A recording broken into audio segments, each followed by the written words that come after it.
Hi friends, అందరికీ నమస్కారం. Welcome to ఘన ఎంప్లాయ్ పెన్షన్ న్యూస్కి స్వాగతం. ఫ్రెండ్స్, ఈపీఎఫ్ఓ పెన్షనర్లకు గుడ్ న్యూస్. ఏటీఎం నుంచే పీఎఫ్ డబ్బులు విత్డ్రా.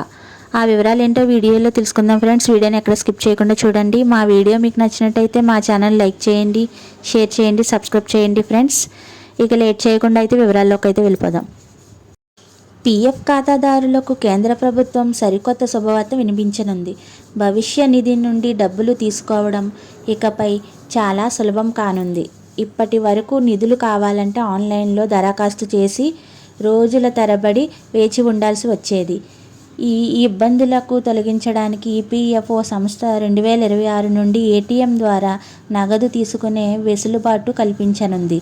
దీనివల్ల అత్యవసర సమయాల్లో ఉద్యోగులకు తక్షణమే ఆర్థిక సాయం అందుతుంది. నివేదికల ప్రకారం చూస్తే ఈ కొత్త విధానం అమలు కోసం ఈపీఎఫ్ తన సభ్యులను ప్రత్యేక కార్డులను జారీ చేయనుంది. సాధారణ డెబిట్ కార్డు తరహాలోనే ఇవి పనిచేస్తాయి. వీటి సాయంతో ఏటీఎం నుండి అయినా నేరుగా పీఎఫ్ నగదు విత్డ్రా చేసుకోవచ్చు. ఈ ప్రక్రియను సంబంధించిన బ్యాంకులు, రిజర్వ్ బ్యాంకు ప్రతినిధులతో చర్చలు ఇప్పటికే ముగిశాయి. దీనికి కావలసిన సాంకేతిక వ్యవస్థ కూడా పూర్తి స్థాయిలో సిద్ధంగా ఉందని నివేదికలు చెబుతున్నాయి. దేశవ్యాప్తంగా ఉన్న 7 కోట్ల మంది ఉద్యోగులకు ఈ నిర్ణయం వల్ల భారీ ప్రయోజనం కలగనుంది. ప్రైవేటు రంగంలో పనిచేసే వారికి ఇది ఒక వరంలా మారుతుంది. గత 10 ఏళ్లలో పీఎఫ్ నిధి గణనీయంగా పెరిగింది. 2014 సంవత్సరంలో 7 లక్షల కోట్ల రూపాయలుగా ఉన్న ఈ నిధి ప్రస్తుతం 28 లక్షల కోట్ల రూపాయలకు చేరుకుంది. నిధులు పెరగడంతో పాటు సేవలను కూడా ఆధునికీకరించాలని ప్రభుత్వం భావిస్తుంది. ఏటీఎం సౌకర్యం అందుబాటులోకి రావడం వల్ల ఈపీఎఫ్ఓ కార్యాలయాల్లో పనిభారం తగ్గుతుంది. క్లెయిమ్లు, దరఖాస్తుల సంఖ్య తగ్గి సిబ్బంది ఇతర పనులపై దృష్టి పెట్టవచ్చు. ప్రతి నెల కార్యాలయాల చుట్టూ తిరిగి అవస్థలు సామాన్యులకు తప్పుతాయి. డిజిటల్ ఇండియా లక్ష్యంలో భాగంగా ఈ సంస్కరణలు చేపడుతున్నారు. ఇది పీఎఫ్ వ్యవస్థలో ఒక చారిత్రాత్మక మార్పుగా నిలిచిపోతుంది.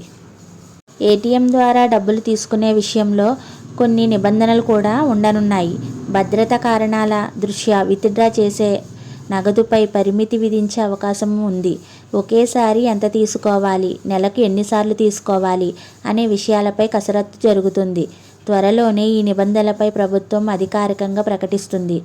నిధి స్థిరత్వం దెబ్బతినకుండా జాగ్రత్తలు తీసుకుంటున్నారు. ఇటీవలే ఆటో క్లెయిమ్ సెటిల్మెంట్ పరిమితిని 5 లక్షల రూపాయలకు పెంచారు. దీనివల్ల దరఖాస్తు చేసిన వెంటనే డబ్బులు ఖాతాలో జమ అవుతున్నాయి. ఇప్పుడు ఏటీఎం కార్డుల ద్వారా ఇంకా వేగంగా నగదు పొందే అవకాశం దక్కుతుంది.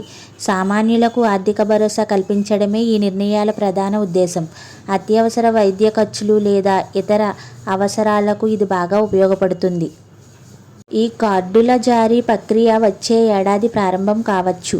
సభ్యుల కేవైసీ వివరాల ఆధారంగా కార్డులను నేరుగా ఇంటికి పంపే ఏర్పాటు చేస్తున్నారు. దీనివల్ల దళారుల బెడద కూడా తగ్గుతుంది, పారదర్శకత పెరుగుతుంది. ఖాతాదారులు తమ మొబైల్ ద్వారానే కార్డును నియంత్రించే సౌకర్యం కూడా ఉండవచ్చు. ఏటీఎం ద్వారా నగదు తీసుకోవడం వల్ల సమయం చాలా ఆదా అవుతుంది. మొత్తానికి పీఎఫ్ నగదు విత్డ్రా ప్రక్రియలో ఈ మార్పు ఒక విప్లవం సృష్టించనుంది. ఉద్యోగులు కష్టార్జితం వారికి సకాలంలో అందడం వల్ల ఆత్మవిశ్వాసం పెరుగుతుంది. ప్రభుత్వం తీసుకుంటున్న ఇటువంటి చర్యలు కార్మిక రంగానికి మరింత ఊతాన్ని ఇస్తాయి. భవిష్యత్తులో మరిన్ని డిజిటల్ సేవలు అందుబాటులోకి వచ్చే అవకాశం ఉంది. ఇది నిజంగా 70 ఏళ్ల పీఎఫ్ చరిత్రలో ఒక గొప్ప అడుగు.